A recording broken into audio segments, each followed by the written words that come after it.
விவசாயிகளை பாதிக்கும் திட்டங்களை அனுமதிக்க மாட்டோம் அப்படின்னு ஜி.கே. வாசன் நேற்றைக்கு பேட்டி கொடுத்துருக்காரு. அதை பற்றி செய்தி விவாதிக்கலாம்னு நினைக்கிறேன். மீத்தேன் எரிவாயு எடுக்கும் திட்டத்தை அனுமதிக்க கூடாது என மத்திய அரசிடம் தமிழ்நாடு காங்கிரஸ் உறுதியாக தெரிவித்தது அப்படின்னு வாசன் இன்றைக்கு இந்த பேட்டியில் சொல்லியிருக்கார்.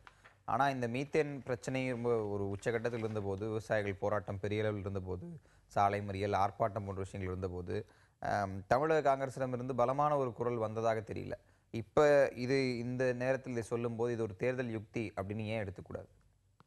இந்த விஷயங்கள் நடக்கும்போது மதிப்பிற்குரிய ஜெயந்தி நடராஜன் அவர்கள் விவசாயிகள்லாம் சந்தித்து இது குறித்து மனு கொடுக்கும்போது அது நிறுத்தப்படும் என்று அவர் அப்போது அறிவித்திருந்தார். அந்த துறைக்கான அமைச்சர் என்ற ரீதியில் அவர் பேசியிருந்தார். இப்பொழுது திரு வாசன் அவர்கள் பேசியிருப்பது அரசியல் பிரச்சாரத்துக்கு அவர் போகும்போது கேட்கப்பட்ட கேள்விக்காக அவர் கொடுத்த பதிலானது. மற்றபடி காங்கிரஸும் என்றென்றைக்கும் விவசாயிகள் பக்கம்தான் நாங்கள் இருப்போம், இதில் எந்த தவறும் நடக்காது, அது விவசாயத்தை பாதிக்கின்ற பட்சத்தில் அந்த மீத்தேன் குழாய் பதிப்பானது நிறுத்தி வைக்கப்படும் என்ற உறுதியை மதிப்பிற்குரிய ஜெயந்தி நடராஜன் அன்றே விவசாய பதிலும் கொடுத்து விட்டார். அந்த ரீதியில் தான் அது கொஞ்ச நாள் நிறுத்தி வைக்கப்பட்டது. பின்பாக அது பலவிதமான ஆராய்ச்சிகளின் பேரில் எங்கெல்லாம் பாதிப்பு இல்லையோ அந்த இடத்துல அந்த பணிகள் தொடர்ந்து நடைபெற்றது.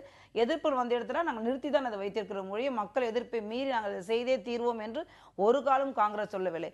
அன்றிலிருந்து அந்த துறைக்குரிய அமைச்சர் பேசும்போது மற்றவர்கள் அதை பேசக்கூடிய அவசியம் அப்போது ஏற்படவில்லை.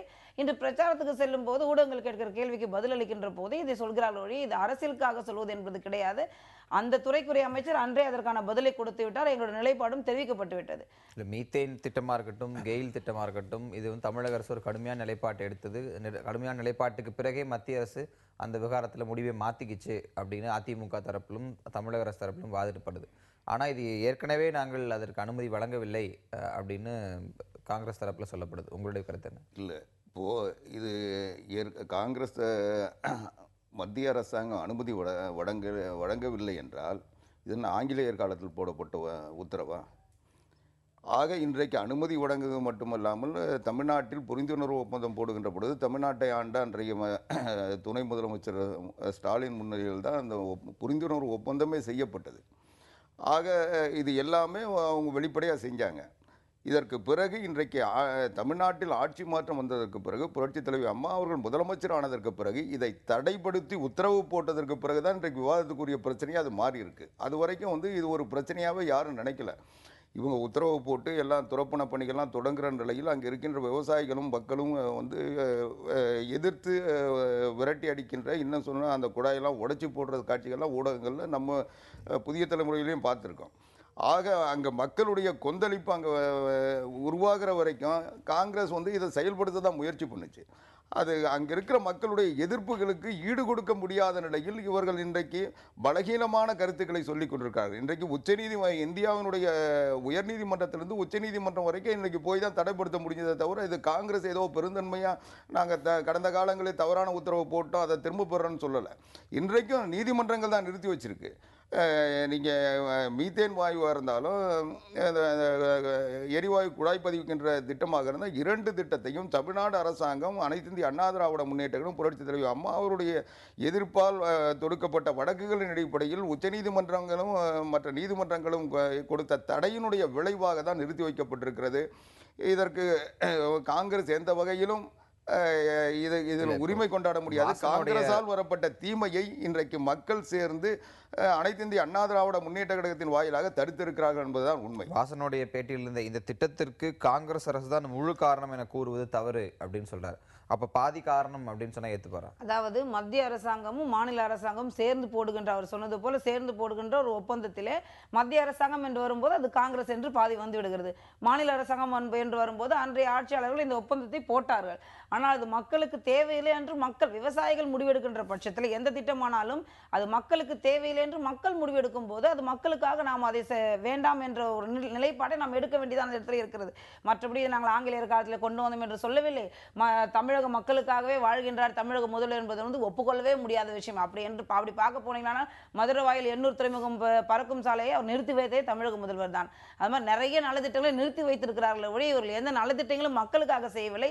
இது ஏற்றுக்கொள்ள முடியாத விஷயம். மக்கள் எதிர்ப்பு என்று வரும்பொழுது மக்களுக்காக அவர்கள் சில காரியங்களை செய்ய வேண்டி இருக்கிறது. ஏனென்றால் ஆட்சியில் இருப்பது அவர்கள் தான் அதை செய்து தீர வேண்டும். மற்றவர்கள் யாரும் அதை செய்து விட முடியாது. அதனால அதிகாரத்தில் இருக்கிறவர்கள் மக்களுக்காக அதற்குரிய வழக்குகளை போட்டு நிறுத்தி வைத்திருக்கிறார்கள். இது முடியாது என்று காங்கிரஸ் சொல்லவே இல்லை. இதை விவசாயிகள் எதிர்க்கிறார்கள் என்றால் இது விவசாயிகளுக்காக நாங்களும் இதை நிறுத்தி வைக்கிறோம் என்று தான் காங்கிரஸ் சொல்லியிருக்கிறதோடைய எதிர்ப்பை மீறி நாங்கள் செயல்படுத்தோம் என்று நாங்கள் ஒரு காலம் சொல்லவில்லை. காங்கிரசுக்கு எதிர்ப்பு, காங்கிரசுடைய கொடுங்குன்மையை எல்லாம் அதிமுக பேசவே கூடாது. ஏனென்றால் மக்கள் விரோத போக்கு என்பது அதிமுக தான் அதிகமாக இருக்கிறது என்று மக்களுக்கே தெரியும். அதாவது அவங்க மேடையில் பேசுற மாதிரி இது பேசிட்டு இருக்காங்க. அதாவது நான் சொல்ல வர்றது என்னன்னா, இன்று வரை மத்திய அரசாங்கம் இந்த திட்டத்தை நிறுத்தவில்லை. நீங்க அதை நல்லா புரிஞ்சுக்கணும். நீதிமன்றங்கள் நிறுத்தி வச்சிருக்கு. இன்னைக்கு கூட நீதிமன்றத்தில் மத்திய அரசாங்கம் இதை செயல்படுத்துவதற்குரிய கருத்துக்களை தான் சொல்லிட்டு இருக்கு. இதை இந்த திட்டத்தால் எந்த பாதிப்பு இல்லைன்ற விளக்கங்களை தான் தந்துகிட்டு இருக்கு. இன்றைக்கு அவங்க சொன்ன மாதிரி ஜெயந்தி நடராஜன் சுற்றுச்சூழல் துறை அமைச்சராக இருந்த காலத்தில் கூட வெளியே தான் இதை மக்களுக்கு பாதிப்பு ஏற்படுமே, ஆனால் நாங்கள் இதை பரிசீலிப்போம் தான் சொன்னாங்க. அவங்க அப்போ கூட நிறுத்தி வைக்கிறோம்னு சொல்லலை. இன்றைக்கு வரைக்கும் தமிழ்நாட்டு முதலமைச்சர் புரட்சித் தலைவி அம்மா அவர்கள் இந்த மக்களுடைய உணர்வுகளை பிரதிபலிக்கின்ற வகையில் தொடுத்த வழக்குகள் தான் அதை நிறுத்தி வச்சிருக்கே தவிர, மத்திய அரசாங்கம் இன்றைக்கு கூட அந்த ஒப்பந்தத்தை திரும்ப பெறுகிறோம் சொல்லியோ அந்த திட்டத்தை கைவிடுகிறோம் என்று சொல்லியோ இதுவரை அறிவிக்கவில்லை. இன்றைக்கு கூட நீங்கள் குறிப்பிட்டது போல ஜி.கே. வாசன் இன்றைக்கு மக்களுடைய எதிர்ப்பை சந்திக்க முடியாமல் மக்களை சந்திப்பதற்காக சொல்லுகின்ற பசப்பு வார்த்தையை ஒழிய இது மனப்பூர்வமாக அவர்கள் இந்த திட்டத்தை மக்களுக்கு பாதிப்பு ஏற்படுத்துகின்ற திட்டம், இந்த திட்டத்தை நிறுத்த வேண்டும் என்ற நோக்கத்தோடு சொல்லவில்லை என்பதுதான் உண்மை. இல்லை, இதை தாண்டி பல திட்டங்களை நம்ம எடுத்து விவாதிக்க முடியும். ஆனால் அதை தாண்டி வேறு சில விஷயங்களும் வாசன் பேசியிருக்கார்.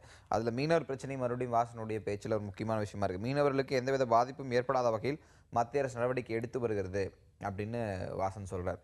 ஒரு காலம் தாழ்த்திய பேட்டி இது அப்படின்னு ஏன் எடுத்துக்கூடாது?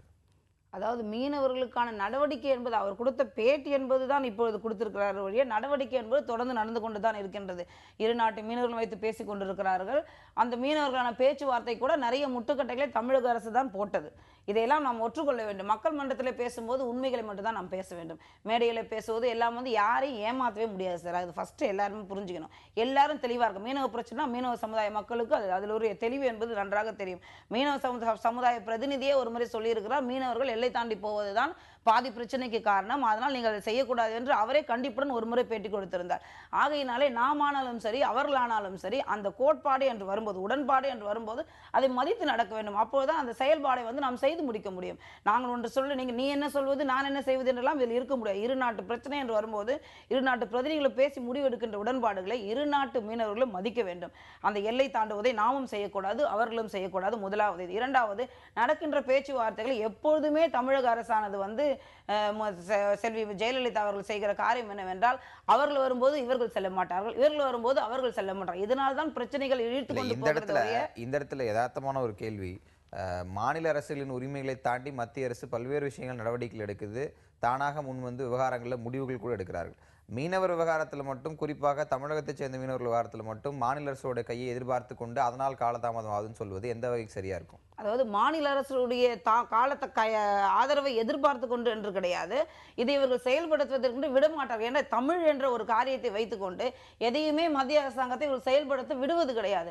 நாங்கள் எதை செய்கிறோம் என்பதை முதலாக நாங்கள் தெளிவுபடுத்த வேண்டும். அதற்கான அவகாசத்தை இவர்கள் கொடுக்காமல் எதற்கெடுத்தாலும் இது இவர்கள் தான் பிரச்சனை, மீனவர்கள் சாகிறார்களா இவர்கள் தான் பிரச்சனை என்றெல்லாம் இவர்கள் பேசிக் கொண்டிருக்கிறார்கள். எத்தனையோ மீனவர்கள் அங்கிருந்து பேசி நாங்கள் விடுவித்துக் கொண்டு வந்திருக்கிறோம். அந்த படகுகள் வந்திருக்கின்றன. அங்கிருந்து நாங்கள் பேசி விடுவித்துக் கொண்டு வரும். இங்க இருக்கிற பிரதிநிதிகள் போய் அவர்களை வரவேற்று கூட்டு அழைத்து கொண்டு வரும்போது நாங்கள் தான் இதை செய்யறோம் என்ற ஒரு பறைசாற்றி கொண்டிருக்கிறார்கள். ஒரு காரியத்தை நாங்கள் செய்யும் போது நாங்கள் இதை செய்கிறோம் என்பதை சொல்வதற்கு இவர்கள் அவகாசம் கொடுக்காத பட்சத்திலே இவர்களுக்குரிய பணி இவர்கள் செய்யட்டும் என்று மத்திய அரசாங்கம் காத்திருப்பதில் தவறில்லை என்பதுதான் நான் நினைத்துக் கொண்டிருக்கிறேன். பணிகளை மாநில அரசு வெற்றி பெறும் போது தன்னுடையது என்று பேசிக்கொள்வதும், தோல்வி அடையும் போது மத்திய அரசு மீது குற்றம் சுமத்துவதும் வாடிக்கையா இருக்குன்னு சொல்றாங்க. இது இப்படிதான் இருக்கா? அதாவது மீனவர்கள் விடுவிக்கப்படுவது என்பது மத்திய அரசாங்கத்திற்கு பயந்து இலங்கை அரசாங்கம் விடுவிக்கவில்லை. அந்த நீதிமன்றங்களில் பிணை பெற்றுதான் அவர்கள் அந்த நீதிமன்றங்களால் தான் இலங்கை நீதிமன்றங்களால் தான் விடுவிக்கப்பட்டிருக்கிறார்கள். இதுவரைக்கும் எந்த நிகழ்வும் இரண்டு அரசாங்கங்கள் பேசி அந்த நாட்டு மீனவர்களை எல்லாம் உடனடியாக நாங்கள் எந்த வழக்கம் இல்லாமல் விடுவிச்சிட்டோம் என்று எந்த பேச்சுவார்த்தையிலும் அந்த நிலை வரல. ஆக அந்த நாட்டு நீதிமன்றங்கள் அவர்கள் 15 நாள் கைது செய்கிறாங்க, அவங்க ரிமாண்ட் பண்ணுறாங்க. அதுக்கு பிறகு அவங்க நீதிமன்றத்தில் இவங்க ஒரு வக்கீலை வச்சு அங்கே அணுகிறதுக்கு பிறகு அந்த நீதிமன்றங்கள் தான் விடுவிக்கதை ஒழிய தமிழ்நாட்டினுடைய முதலமைச்சர் புரட்சித் தலைவி அம்மா அவர்கள் ஒரே ஒரு கோரிக்கை வச்சாங்க. குறைஞ்சபட்சம் அந்த நாட்டு தூதுவரை அழைத்து கண்டியுங்கள், நாங்கள் ஒரு எச்சரிக்கை செய்யுங்கன்னாங்க. அது ஒன்றும் மத்திய அரசாங்கத்துக்கு பெரிய கொள்கை பிரச்சனை இல்லை. குறைஞ்சபட்சம் எங்கள் நாட்டு மீனவர்களை ஒரு மீனவர்களாக நடத்துங்க, ஒரு மனிதாபிமானத்தோடு நடத்துங்க. அவங்கள வந்து ஒரு எதிரி நாட்டு படை வீரனை போல நீங்கள் நடத்தாதீங்க. அவங்கள வந்து ஒரு சுகமான முறையில் அவங்க தவறு செய்தாங்கன்னா சொல்லுங்கள், நாங்கள் திருத்திக்க சொல்கிறோம். அவங்கள கொண்டு போய் சிறை வைக்கிறது, அவங்களுடைய படகுகளையும் அவங்களுடைய மீன்பிடி வலைகளையும் பறிமுதல் செய்கிறது, அவங்கள வந்து அடித்து துவைக்கிறது, அவங்கள எந்தவித காரணமும் சொல்லாமல் கொண்டு போய் அவங்கள சிறை வைக்கிறதெல்லாம் வந்து ஒரு கொடுமையான ஒரு எதிரியை கூட செய்யக்கூடாத ஒரு செயல். அந்த செயலை நீங்கள் செஞ்சுக்கிட்டு இருக்கீங்க என்று ஒரு எச்சரிக்கை செய்யுங்கன்னு சொன்னாங்க. அதை கூட செய்யலை மத்திய அரசாங்கம். ஆனால் இன்னைக்கு தேர்தலுக்காக மீனவர்கள் நலனை காப்பாற்றுவோன்னா எல்லாம் முடிஞ்சு கடைசி நேரத்தில் இனி வந்து வரப்போகிறது இல்லைன்னு முடிவான பிறகு இதெல்லாம் பேசிக்கிட்டு இருக்கிறது வந்து மக்களை திசை திருப்புவதற்கு மட்டுமே பயன்படுமே ஒழிய தங்களுடைய கடந்த கால தவறுகளில் இருந்து அவர்கள் பிராயசித்தம் தேடக்கூட முயற்சிக்கவில்லை என்பதுதான் காட்டுகிறது. குமாரன் குற்றச்சாட்டு உங்களிடம் பதில் இருக்கும். ஒரு இடைவேளைக்கு பிறகு உங்கள் பதில் நான் கேட்குறேன்.